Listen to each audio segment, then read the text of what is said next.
উচ্চ মাধ্যমিক 2024 এডুকেশন বিষয়ে একটি চূড়ান্ত গুরুত্বপূর্ণ নমুনা প্রশ্নপত্র ও তার উত্তর নিয়ে হাজির হয়েছি আজকের এই ভিডিওতে। এই প্রশ্নপত্রটিতে থাকা প্রতিটি বড় প্রশ্ন খুবই ইম্পর্টেন্ট তোমাদের সামনে টেস্ট ও ফাইনালের জন্য। তাই প্রত্যেকটি ছাত্রছাত্রীকে বলবো এই প্রশ্নপত্রে থাকা প্রতিটি বড় প্রশ্ন খুব ভালো করে তোমরা পড়ে রাখবে। তো চলো আজকের এই ভিডিওটি শুরু করা যাক। ভিডিও শুরু করার আগে বলবো উচ্চ মাধ্যমিক এডুকেশন সহ অন্যান্য সকল বিষয়ের সাজেশন ও নমুনা প্রশ্নপত্র ইতিমধ্যে চ্যানেলে আসতে শুরু করেছে। কাজেই তোমরা যারা এখনো পর্যন্ত চ্যানেলটিকে সাবস্ক্রাইব করে রাখোনি এখনই চ্যানেলটিকে সাবস্ক্রাইব করে রাখো। এখন প্রশ্নপত্রের প্রতিটি প্রশ্ন প্রথম থেকে দেখে নেওয়া যাক। একের দাগে বলা হচ্ছে প্রতিটি প্রশ্নের বিকল্প উত্তরগুলির মধ্যে থেকে সঠিক উত্তরটি বেছে নিয়ে লেখো। এই একের দাগে 24টি এমসিকিউ টাইপ প্রশ্ন রয়েছে। প্রতিটি প্রশ্নের মান 1 করে টোটাল 24 নম্বর এখানে রয়েছে। 1.1 দাগের প্রশ্ন মানসিক ক্ষমতা সংক্রান্ত দ্বি উপাদান তত্ত্বের প্রবর্তক হলেন, উত্তর হবে স্পিয়ারম্যান। 1.2 দাগের প্রশ্ন পুনরুদ্রেক কথাটির অর্থ, উত্তর হবে স্মরণ করা। 1.3 দাগের প্রশ্ন কেন্দ্রীয় প্রবণতা নির্ণয়ে সবচেয়ে নির্ভরযোগ্য পদ্ধতিটি হলো, উত্তর হবে মিন।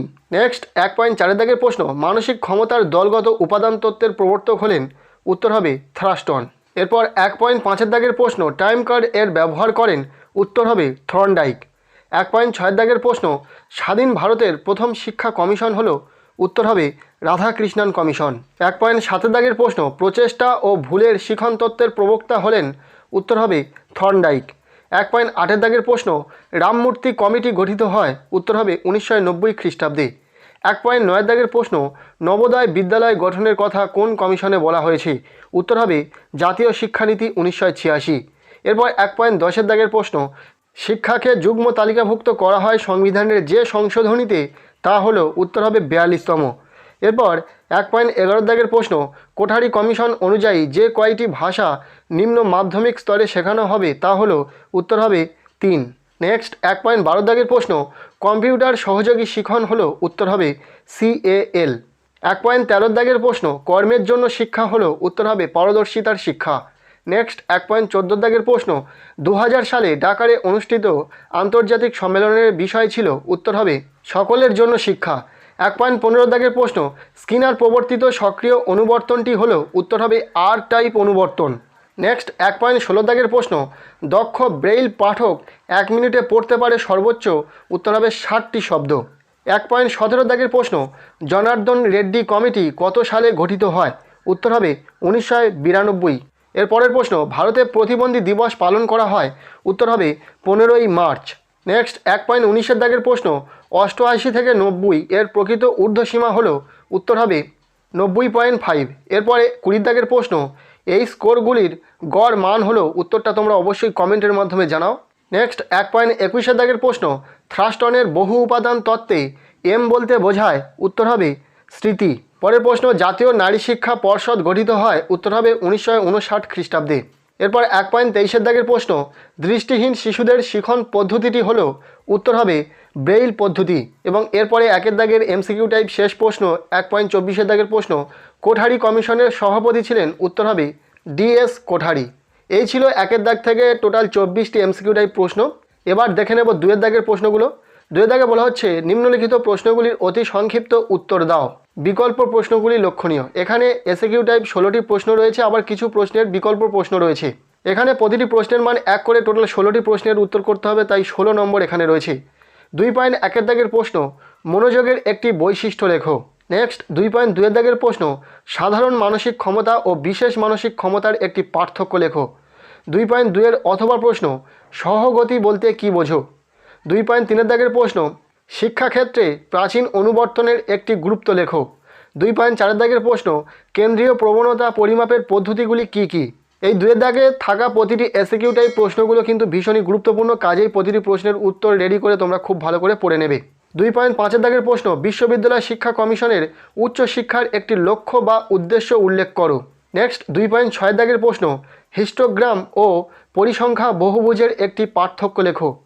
2.7 দাগের প্রশ্ন 15 থেকে 20 শ্রেণী সীমাটির মধ্যবিন্দু নির্ণয় করো। এছাড়াও 2.7 দাগের প্রশ্নের একটি অথবা প্রশ্ন রয়েছে এই স্কোরগুলির গড় নির্ণয় করো। নেক্সট 2.8 দাগের প্রশ্ন কম্পিউটারের যে কোনো একটি ইনপুট যন্ত্রের নাম লেখো। 2.9 দাগের প্রশ্ন ITI এর পুরো নাম লেখো। 2.10 দাগের প্রশ্ন কারিগরি ও বৃত্তি শিক্ষার একটি সমস্যা লেখো। 2.11 দাগের প্রশ্ন স্টাইলাস কি? 2.11 অথবা দাগের প্রশ্ন, মুক ও বধির শিশুদের শিক্ষার একটি উদ্দেশ্য লেখো। 2.12 দাগের প্রশ্ন, শ্রেণীকক্ষে শিশুদের একটি আচরণমূলক সমস্যা উল্লেখ করো। এরপর 2.13 দাগের প্রশ্ন, শিখন ও পরিণমনের একটি পার্থক্য লেখো। 2.13 অথবা দাগের প্রশ্ন, প্রেষণা কি? এরপর 2.14 দাগের প্রশ্ন, বহুমুখী বিদ্যালয় স্থাপনের কথা কোন কমিশনে বলেছে? 2.15 দাগের প্রশ্ন, ইউজিসি কথাটি কোন শিক্ষার সঙ্গে সম্পর্কিত? এরপরে 2.16 দাগের প্রশ্ন, বয়স্ক শিক্ষা কাকে বলে? এবং 2.16 অথবা দাগের প্রশ্ন, ই লার্নিং বলতে কি বোঝো লেখো। এই ছিল 2 দাগ থেকে 16টি বা তারও বেশি কিছু এসএকিউ টাইপ প্রশ্ন, যেগুলির উত্তর তোমরা রেডি করে খুব ভালো করে পড়ে নেবে। এরপরে 3 দাগে বলা হচ্ছে যে কোনো একটি প্রশ্নের উত্তর দাও। প্রতিটি প্রশ্নের মান রয়েছে 4, 2টি প্রশ্নের মধ্যে যে কোনো একটি প্রশ্নের উত্তর করতে হবে। 3 দাগের প্রথম প্রশ্ন, মুক ও বধির শিশুদের শিক্ষাদানের পদ্ধতিগুলি আলোচনা করো। টেস্ট ও ফাইনালের জন্য এই প্রশ্নটা ভীষণই গুরুত্বপূর্ণ। এবং 3 দাগের প্রশ্ন, সর্বশিক্ষা অভিযান কি? এর লক্ষ্য ও উদ্দেশ্যগুলি আলোচনা করো। 3 দাগ থেকে যে 2টি প্রশ্ন রয়েছে খুব ভালো করে এই 2টি প্রশ্ন পড়ো। 2টি প্রশ্ন অত্যন্ত ইম্পর্টেন্ট প্রশ্ন, কাজেই খুব ভালো করে পড়ে রাখবে। এরপরে 4 দাগে বলা হচ্ছে যে কোনো একটি প্রশ্নের উত্তর দাও। প্রশ্নের মান রয়েছে 4, অর্থাৎ এখানেও 2টি প্রশ্ন রয়েছে, যে কোনো একটি প্রশ্নের উত্তর করতে হবে। প্রথম প্রশ্ন 4 দাগে, কর্মের জন্য শিক্ষা উদ্দেশ্যগুলি পূরণে বিদ্যালয়ের ভূমিকা লেখো। এর পরের প্রশ্ন, একত্রে বসবাসের জন্য শিক্ষার উদ্দেশ্যগুলি পূরণে বিদ্যালয়ের ভূমিকা লেখো। এই 2টি প্রশ্ন তোমরা অত্যন্ত গুরুত্ব সহকারে পড়বে। এখান থেকে প্রশ্ন কমন আসার সম্ভাবনা কিন্তু ভীষণই রয়েছে। নেক্সট 5 দাগে বলা হচ্ছে যে কোনো 2টি প্রশ্নের উত্তর দাও। প্রতিটি প্রশ্নের মান রয়েছে 8, সো 2টি প্রশ্নের উত্তর করতে হবে। সো এখানে 16 নম্বর রয়েছে। প্রশ্ন সংখ্যা রয়েছে 3টি, যে কোনো 2টি প্রশ্নের উত্তর করতে হবে। 5.1 দাগের প্রশ্ন, ক্ষমতা কাকে বলে? থ্রাস্টনের বহু উপাদান তত্ত্ব চিত্রসহ ব্যাখ্যা করো। 5.20 দাগের প্রশ্ন, পরিণমন কাকে বলে? শিক্ষাক্ষেত্রে পরিণমনের ভূমিকা লেখো। এবং একটি অঙ্ক থাকবে, গড়ের সংজ্ঞা দাও এবং মিন নির্ণয়টা খুব ভালো করে তোমরা দেখে যাবে। এখানে 5 দাগে যে প্রশ্নগুলো বলা হলো প্রতিটি প্রশ্নই ভীষণই গুরুত্বপূর্ণ, খুব ভালো করে পড়ে যাবে। এরপরে দেখে নেব 6 দাগ, যেখানে বলা হচ্ছে যে কোনো 2টি প্রশ্নের উত্তর দাও। প্রতিটি প্রশ্নের মান রয়েছে 8, অর্থাৎ 2টি প্রশ্নের উত্তর করতে হবে। 16 নম্বর এখানে রয়েছে। প্রথম প্রশ্ন 5.1 দাগে, জাতীয় শিক্ষানীতি 1986 এর মূল সুপারিশগুলি আলোচনা করো। নেক্সট 5.20 দাগের প্রশ্ন, মুদালিয়র কমিশনের মতে মাধ্যমিক শিক্ষার লক্ষ্য ও উদ্দেশ্যগুলি কি কি? এই প্রসঙ্গে সপ্তপ্রবাহ ধারণাটি বর্ণনা করো। খুব ভালো করে এই প্রশ্নটাও পড়বে। এবং এরপরে 6 দাগে শেষ প্রশ্ন, প্রাথমিক শিক্ষা সংক্রান্ত কোঠারি কমিশনের সুপারিশগুলি আলোচনা করো। সো এই ছিল একটি চূড়ান্ত গুরুত্বপূর্ণ নমুনা প্রশ্নপত্র। এই প্রশ্নপত্রে থাকা প্রতিটি বড় প্রশ্ন কিন্তু 2024 সালের ফাইনাল ও টেস্টের জন্য ভীষণই গুরুত্বপূর্ণ। কাজেই তোমরা প্রতিটি বড় প্রশ্ন খুব ভালো করে পড়ে রাখবে এবং শর্ট প্রশ্নগুলোতে ইম্পর্টেন্ট রয়েছে, এগুলোও পড়ে রাখবে। সো আজকের এই ভিডিওটি এতটুকুই। যদি ভিডিওটি ভালো লেগে থাকে লাইক করো। আর উচ্চ মাধ্যমিক শুধু এডুকেশন নয়, অন্যান্য সকল বিষয়ের সাজেশন ও নমুনা প্রশ্নপত্র পেতে অবশ্যই আমাদের এই চ্যানেলটিকে এখনই সাবস্ক্রাইব করে রাখো। ভিডিওটি বন্ধুদের সাথে প্রচুর শেয়ার করে দাও।